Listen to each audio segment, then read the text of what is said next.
Bismillahirrahmanirrahim. Assalamualaikum warahmatullahi wabarakatuh. Alhamdulillah wa syukrulillah wa salatu wassalamu ala rasulillah wa ala alihi wa ashabihi ajma'in. A'udzu billahi minasy syaithanir rajim. Rabbi shrah li sadri wa yassir li amri wahlul 'uqdatam min lisani yafqahu qawli. Sidang jemaah yang saya muliakan, saya bersyukur kehadirat Allah Subhanahu wa taala atas kesempatan yang sangat berharga ini hadir di masjid yang mulia ini, Masjid Bukit Nirwana. Dan para jemaah sekalian, alhamdulillah juga kita baru saja melaksanakan salah satu kewajiban kita, salat subuh secara berjamaah, sebagaimana kita telah menyelesaikan beberapa hari puasa. Maka pada tempatnya para jemaah sekalian, kita selalu berdoa kiranya Allah Subhanahu wa taala selalu menerima segala amal ibadah kita dan mengampuni dan memaafkan segala kekurangan dan kesalahan kita. Inilah yang dicontohkan oleh Nabi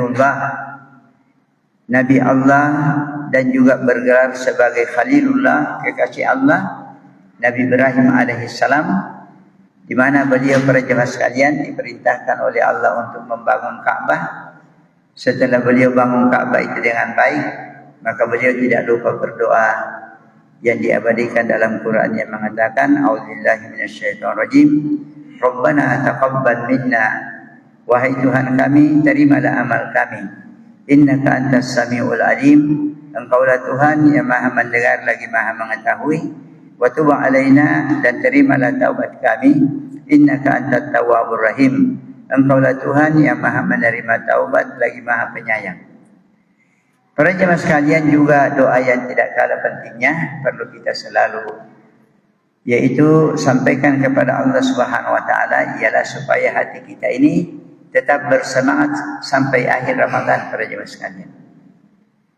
Karena merupakan fenomena di masjid seperti di Makassar ini, ya biasanya kalau sudah lewat 10, apalagi lewat 15 dan turun, kadang-kadang semangat jadi turun juga para jemaah sekalian.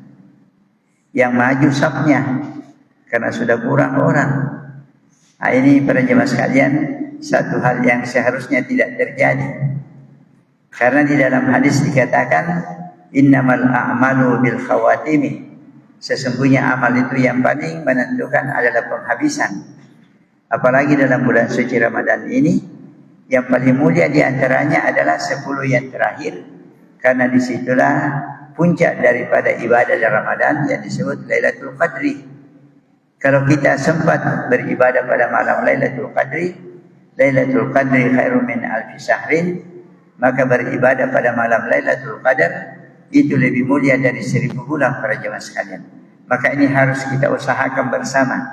Maka perlu kita berdoa sebagaimana doa Nabi sallallahu alaihi wasallam yang mengatakan, ya muqallibal qulub, ya Allah yang membolak-balikkan hati ini, tsabbit qalbi ala dinika, teguhkanlah hatiku atas agamamu. Ya musarrifal qulub, ya Allah yang mengarahkan hati ini, sarrif qulubana ala ta'atika, arahkanlah hati kami untuk selalu taat kepadamu. Para jemaah sekalian, salah satu yang menjadi harapan kita semua ialah mudah-mudahan kita ini mendapatkan husnul khatimah para jemaah sekalian, akhir hidup yang baik, di mana disebutkan dalam keterangan agama kita bahwa salah satu ciri-ciri orang yang husnul khatimah itu ialah kalau dia mau meninggal dunia nanti, ada suara yang indah yang dia dengar. Ialah sesuai dengan ayat yang mengatakan, A'udzubillahi minasyaitonirrajim, ya ayyatuhan nafsul mutmainnah, wahai jiwa yang tenang, irji'i ila rabbiki radiyatan mardiyah, kembalilah kepada Tuhanmu dalam keadaan ridha dan diridhai. Kembalilah kepada Tuhanmu dalam keadaan senang dan disenangi. Kembalilah kepada Tuhanmu dalam keadaan cinta dan dicintai. Tentunya ini luar biasa para jemaah sekalian. Fadkhuli fi ibadi, masuklah kamu ke dalam golongan hambaku, wadkhuli jannati, dan masuklah kamu ke dalam surga. Para jemaah sekalian, di sini saya garis bawahi sedikit, karena kadang-kadang ada orang yang berpendapat bahwa kita ini dari Allah dan kita kembali kepada Allah. Itu diterjemahkan dari ayat yang mengatakan inna lillahi wa inna ilaihi raji'un. Ayat ini diterjemahkan kita dari Allah dan kita kembali kepada Allah. Ya, kalau secara bahasa Arab ini keliru terjemahannya seperti ini. Karena inna lillah sama dengan alhamdulillah, segala puji bagi Allah, bukan segala puji dari Allah. Jadi inna lillah, kita ini bagi Allah, kita ini kepunyaan Allah, wa inna ilaihi raji'un, dan kita akan kembali kepada Allah. Tapi mereka terjemahkan kita dari Allah dan kembali kepada Allah. Jadi berarti kita ini berasal dari ruh Allah dan kembali akan bersatu dengan Allah Subhanahu wa taala. Kalau yang seperti ini para jemaah sekalian bukan murni dari Islam. Ini ajaran agama lain yang dimasukkan ke dalam Islam. Kalau dalam istilah di Jawa itu mengatakan manunggaling kawula Gusti, ialah bersatunya hamba dengan Tuhan. Dalam Islam tidak ada yang begitu para jemaah sekalian. Kita ini hamba, ya Allah Subhanahu wa taala Maha Pencipta. Nah, jadi para jemaah sekalian, di situ dikatakan bahwa orang-orang yang mencapai tingkatan an-nafsul mutmainnah itu adalah hamba-hamba Allah yang selalu ridha. Di sini juga ada pelajaran yang sangat penting, bahwa ternyata Allah itu selalu bersikap kepada kita sebagaimana sikap kita kepada Allah Subhanahu wa taala. Kita ridha, Allah juga ridha kepada kita. Kita cinta, Allah juga cinta kepada kita. Kita dekat, Allah juga lebih dekat kepada kita. Disebutkan dalam hadis qudsi, Allah Subhanahu wa taala mengatakan, "Idza taqarraba ilayya 'abdi shibran, taqarrabtu ilaihi dira'an." Kalau hambaku itu mendekatkan dirinya kepada aku sejengkal, saya kata Allah mendekatkan diri saya kepadanya sehasta. Dan kalau hambaku itu mendekatkan dirinya kepadaku sehasta, taqarrabtu ilaihi ba'an. Saya akan mendekatkan diri saya kepadanya sedepah. Wa idza atani yamsi, dalam hambaku ini datang dengan berjalan, ataituhu harwalatan, saya datang kepadanya dengan berlari, kata Allah Subhanahu wa taala. Jadi ini para jemaah sekalian, ini adalah pelajaran yang memberi motivasi kepada kita. Usahakanlah sikap-sikap yang baik kita kepada Allah, karena ternyata Allah itu radiyatan mardiyah. Kalau kita ridha, maka Allah juga akan ridha kepada kita para jemaah sekalian. Para jemaah sekalian, siapakah di antara manusia ini yang bisa kita contoh dalam hal ridha para jemaah sekalian? Ridha kepada Allah, ridha kepada perintahnya sehingga dikerjakan dengan baik, ridha kepada larangannya sehingga dijauhi. Maka para jemaah sekalian, di dalam surat At-Taubah ayat 100 disebutkan tentang pengikut Nabi sallallahu alaihi wasallam yang sudah diakui diridai oleh Allah Subhanahu wa taala. Itulah yang terdapat dalam surat At-Taubah ayat 100 yang mengatakan, a'udzubillahi minasyaitonir rajim, was-sabiqunal awwaluna, dan pendahulu-pendahulu yang pertama dari Islam ini, minal muhajirina wal ansar, yaitu kaum muhajirin dan ansar. Muhajirin adalah sahabat Nabi sallallahu alaihi wasallam yang tinggal di kota Mekah, yang berhijrah dari kota Mekah menuju ke Madinah. Ansar adalah sahabat Nabi sallallahu alaihi wasallam yang merupakan penghuni kota Madinah, yang menyambut dengan segala senang hati saudara mereka yang berhijrah. Maka inilah para jemaah sekalian yang menjadi contoh dalam agama kita. Karena yaitu dikatakan dalam ayat itu, was-sabiqunal awwaluna minal muhajirin wal ansar walladzina tabauhum biihsan, dan orang yang mengikuti mereka itu dengan baik, mengikuti muhajirin dan mengikuti ansar dengan baik. Bagaimana? Radhiyallahu anhum. Allah sudah ridha kepada mereka itu. Wa radu anhu, mereka pun ridha kepada Allah. Itulah sebabnya para jemaah sekalian, kalau kita menyebut para sahabat Nabi sallallahu alaihi wasallam, Abu Bakar radhiyallahu anhu, Umar radhiyallahu anhu, Aisyah radhiyallahu anha. Di sini sekaligus yaitu menolak adanya golongan dalam Islam yang tidak menyukai sahabat Nabi sallallahu alaihi wasallam. Bagaimana sahabat Nabi bisa tidak disukai? Malahan dianggap mengkhianat. Padahal Allah mengatakan radhiyallahu anhu wa radwan. Bagaimana bisa diridai kalau mereka khianat? Maka pemikiran yang seperti inilah yang keliru para jemaah sekalian. Ya. Jadi Allah ridha kepada mereka, mereka pun ridha kepada Allah.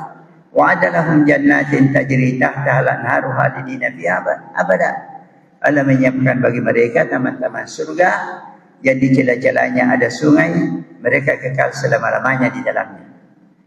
Jadi para jemaah sekalian, kalau saya ingin yaitu bersifat ridha dan supaya diridai juga oleh Allah, hendaknya kita meneladani cara beragama para sahabat Nabi sallallahu alaihi wasallam.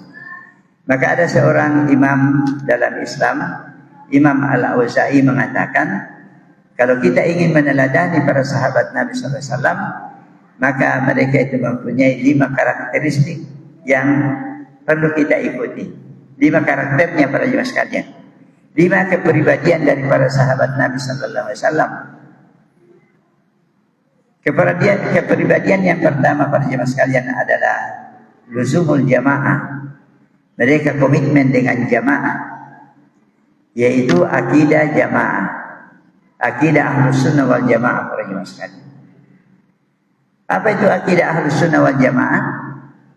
Di antaranya menurut Syekhul Islam Ibnu Taimiyah rahimahullah, beliau mengatakan yang dimaksud dengan akidah Ahlus Sunnah wal Jamaah ialah kaum muslimin yang selalu berpegang kepada Al-Quran dan hadis Nabi sallallahu alaihi wasallam dan kesepakatan para ulama para jemaah sekalian, terutama yang dekat masanya dengan Rasulullah sallallahu alaihi wasallam.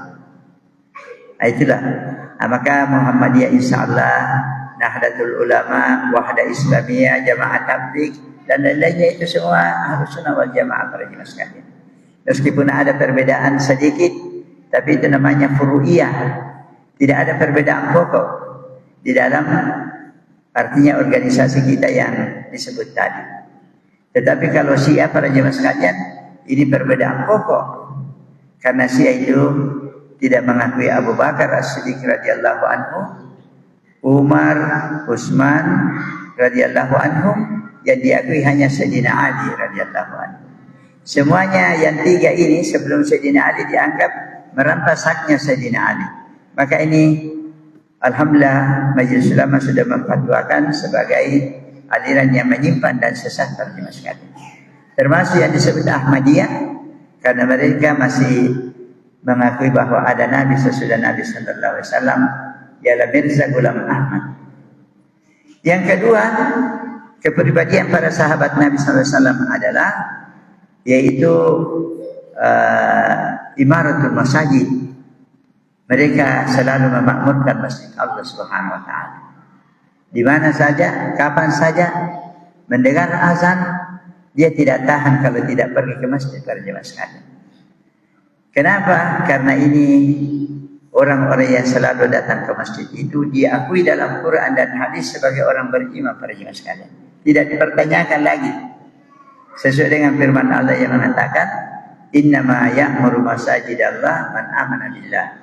Yang akan memakmurkan masjid Allah adalah orang-orang yang beriman kepada Allah Subhanahu wa taala. Di dalam hadis Rasulullah sallallahu alaihi wasallam bersabda, "Idza ra'aitumur rajula ya'tadul masjid fashhadu lahu bil iman." Kalau kamu melihat seseorang yang selalu bolak-balik ke masjid, saksikan orang beriman itu. Ini adalah perjalanan perlunya kita selalu memakmurkan masjid. Dan di dalam hadis tentang 7 golongan yang diberikan naungan yang istimewa nanti di akhirat, Salah satu di antaranya adalah warajulun qalbuhu mu'allaqun fil masajid. Seseorang yang hatinya selalu ingat masjid para jemaah sekalian. Rindu ke masjid untuk salat berjamaah. Karena masjid ini rumahnya Allah. Ya, sedangkan kalau kita pegawai gubernur, pendekatan kepada gubernur, kita datang ke rumahnya, ya apalagi kita ini hamba Allah para jemaah sekalian. Mari kita pendekatan kepada Allah dengan selalu datang ke rumahnya.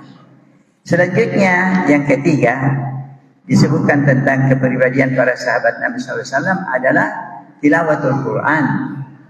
Mereka tidak jauh dari Quran, senang dengan Quran para jemaah sekalian. Kenapa? Ini Quran adalah wahyu Allah. Nah, mereka cinta kepada Allah, tentunya cinta kepada wahyu Allah Subhanahu wa taala. Dan para jemaah sekalian, inilah Quran. Ya. Bisa ada sebenarnya. Ya. Inilah Quran para jemaah sekalian, Siratal Mustaqim, yang bisa membawa kita ke surga. Tanpa Quran tidak mungkin kita ke surga para jemaah sekalian. Di dalam surat Yunus dikatakan, wallahu yad'u ila daris salam. Allah mengajak hambanya ke daris salam. Ya, berangkat kamu ke daris salam. Wa yahdi man yasha'u, dan Allah memberi petunjuk siapa yang Dia kehendaki ila siratal mustaqim, ke siratal mustaqim, jalan yang lurus. Ialah jalan yang membawa ke surga. Yang mana itu siratal mustaqim para jemaah sekalian? Ya, dalam salah satu ayat surat Az-Zukhruf itu mengatakan fastamsik billadzi uhiya ilaika. Muhammad, berpegang teguhlah kepada apa yang diwahyukan kepadamu.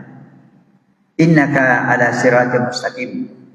Kalau kamu berpegang teguh kepada wahyu yang diturunkan kepadamu, maka kamu berada di atas siratal mustaqim. Wa innahu ladzikrul laka. Sesungguhnya Quran ini, siratal mustaqim ini ada kemuliaan bagimu. Wa liqaumika, dan bagi kaummu. Wa sawfa tus'alun, dan kamu akan ditanya tentang Quran ini. Jadi para jemaah sekalian, mari kita selalu dekat dengan Al-Quran. Di dalam salah satu ayat Ali Imran ayat 79 ada di situ disebutkan, yaitu Rabbani. Ya, kalau Syafi'i, pengikut Imam Syafi'i. Kita Muhammadiyah ya ingin ikut kepada Nabi Muhammad SAW bersama dengan kaum muslimin yang lain. Tapi kalau Rabbani lebih hebat lagi, karena dinisbahkan kepada Rabbul Alamin. Ialah pencinta-pencinta Allah Rabbul Alamin dan pengabdi-pengabdi Allah Rabbul Alamin. Kapan hadirin dan hadirat disebut Rabbani? Ialah di dalam surat Ali Imran ayat 79 dikatakan, walakin kunu rabbaniin, tetapi jadilah Rabbani. Jadilah kamu sekalian Rabbani. Kapan kita jadi Rabbani? Bima kuntum tu'allimuna al-kitaba wa bima kuntum tadrusun. Karena kamu selalu mengajarkan kitab suci ini dan kamu selalu mempelajarinya. Maka salah satu materi pelajaran yang sangat bagus adalah Quran. Ya, mari kita belajar Quran. Karena Quran ini banyak yang mau dipelajari para jemaah sekalian. Ada bacaannya, ya seperti alhamdulillah Ananda tadi, masya Allah, bagus bacaannya, ya, dan bagus juga lagunya. Kita harus membaca Quran sesuai dengan aturan tajwid. Maka Allah Subhanahu wa taala memuji hambanya yang berusaha membaca Quran tidak sembarangan para jemaah sekalian, tapi sesuai dengan tajwid. Alladzina atainahumul kitaba yatlunahu haqqa tilawatihi. Orang yang kami berikan kepada mereka kitab suci, mereka membacanya dengan sebenar-benar bacaan. Ulaika yu'minuna bihi, mereka yang beriman kepadanya. Jadi kalau saya hadirin dan hadirat berusaha membaca Al-Quran sesuai dengan aturannya, Allah memuji kita sebagai orang beriman. Tapi kalau sembarangan para jemaah sekalian, ya maksudnya tidak disesuaikan dengan makharijil huruf, begitu juga dengan tajwid, ya kita tidak terlalu dipuji oleh Allah Subhanahu wa taala. Maka mari kita usahakan para jemaah sekalian. Bukan itu saja, kita harus belajar juga artinya para jemaah sekalian. Terutama surat Al-Fatihah. Sebahagian ulama mengatakan wajib hukumnya seluruh kaum muslimin itu tahu arti Al-Fatihah. Orang tua, yang muda, laki-laki, perempuan harus tahu itu surat Al-Fatihah. Karena surat Al-Fatihah ini adalah salah satu rukun salat para jemaah sekalian. Tidak sah salat kita kalau kita tidak baca surat Al-Fatihah. Kita harus tahu itu. Ya. Kenapa para jemaah sekalian? Karena dalam salah satu ayat dikatakan, afala yatadabbaruna al-Qur'an? Apakah mereka tidak berusaha mentadabburkan Al-Qur'an? Wahyu yang diturunkan oleh Allah kepada mereka. Am ala qulubin aqfaluha? Atau hatinya sudah terkunci kata Allah. Jadi kalau saya hadirin dan hadirat tidak berusaha mempelajari terjemahan Quran sesuai dengan kemampuan kita, Allah mengatakan itu hatinya terkunci itu. Hamba-Ku tetapi hatinya terkunci. Ya. Bagaimana kira-kira ini Pak Alif? Kalau Pak Alif ini anggota Polri, lalu datang surat dari Kapolri tapi berbahasa Inggris. Apakah dipelajari atau kita katakan, ini Pak Kapolri macam-macam. Kita kan orang Indonesia. Kenapa dikirimi surat bahasa Inggris? Dibiarkan atau dipelajari bahasa Inggrisnya itu? Ya harus dipelajari, datang dari Kapolri. Nah kini ini hamba Allah. Ini surat datang dari Allah bahasa Arab. Oh, ini kan kita bahasa Indonesia. Kenapa bahasa Arab? Ya. Jadi kalau ini Quran masing-masing umat dikasih bahasanya, ini tidak menjadi mukjizat para jemaah sekalian. Iya. Tetapi yakin saja para jemaah sekalian, jangan sekali-kali ada di antara kita mengatakan, sukar Pak Ustaz, tuh anak jangan bilang begitu. Ada seorang kiai marah kepada santrinya karena santrinya sukar Pak Kiai. Dia bilang, kamu itu. Siapa-siapa yang mengatakan Quran sukar berarti dia mendustakan Allah Pak.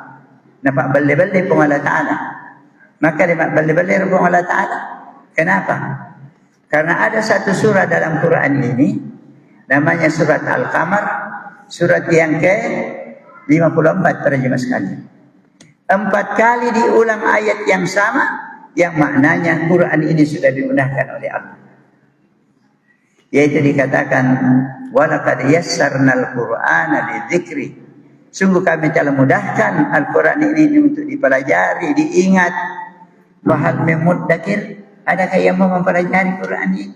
Jadi mudah ini para jemaah sekalian. Coba lihat buktinya ini anak-anak kita baru beberapa tahun sudah bisa mengaji. Malah mungkin dia hafal juz amma. Jadi para jemaah sekalian, mari kita menjadi Rabbani para jemaah sekalian. Malahan dalam hadis dikatakan ahlul Qur'ani ahlullahi wa khassatuhu. Keluarga besar Al-Quran, keluarga besarnya Allah dan orang khususnya Allah Subhanahu wa taala. Apakah kita tidak bangga Pak menjadi keluarga besarnya Allah? Maka menjadilah keluarga besarnya Al-Quran. Yang keempat para jemaah sekalian adalah para sahabat Nabi itu suka menghidupkan sunnah-sunnah Rasulullah sallallahu alaihi wasallam. Itu apa? Bagaimana sunnah beliau kalau makan, minum, bagaimana kalau bangun tidur, apa yang dibaca dan seterusnya. Ini meskipun sederhana tapi ini penting kita laksanakan sunnah-sunnah Nabi sallallahu alaihi wasallam para jemaah sekalian. Yang terakhir adalah dikatakan al-jihadu fi sabilillah. Para sahabat itu selalu menyala hatinya dalam upaya-upaya memajukan agama para jemaah sekalian.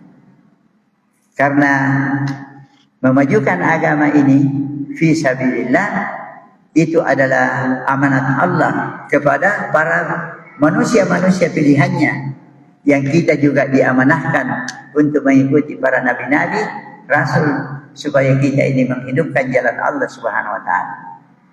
Maka para jemaah sekalian, kalau kita ikut bersama dalam upaya-upaya kemajuan agama, ya bagaimana memakmurkan masjid, bagaimana anak-anak kita mengaji, bagaimana ibu-ibu kita memakai busana muslimah dan ajaran Islam yang lain, maka ini para jemaah sekalian berarti kita ikut bersama menegakkan agama. Ialah di dalam Quran surat Asy-Syura ayat 13 dikatakan syara'a lakum minad dini. Allah mensyariatkan kepada kamu sekalian dari agama ini kata Allah. Jadi Allah mensyariatkan kepada kita semua para jemaah sekalian. Ma wassa bihi Nuhan, apa yang Allah telah wasiatkan kepada manusia pilihan Nabi Nuh alaihi salam. Walladzi auhayna ilaika, dan yang kami wahyukan kepada Muhammad. Wa ma wasaina bihi Ibrahim wa Musa wa Isa, dan apa yang kami wasiatkan kepada Ibrahim, Musa dan Isa. Apa itu? An aqimuddin, tegakkanlah agama. Tegakkan agama para jemaah sekalian. Jadi mari kita usaha di dunia ini, berusaha ikut serta dalam supaya menegakkan agama, yaitu meninggikan syariat Allah Subhanahu wa taala para jemaah sekalian. Dan untuk masa sekarang ini, maka menegakkan agama itu diantaranya adalah dakwah. Mari kita ikut bersama dalam upaya-upaya dakwah para jemaah sekalian. Dan tidaklah berarti dakwah kita naik di atas mimbar, tidak.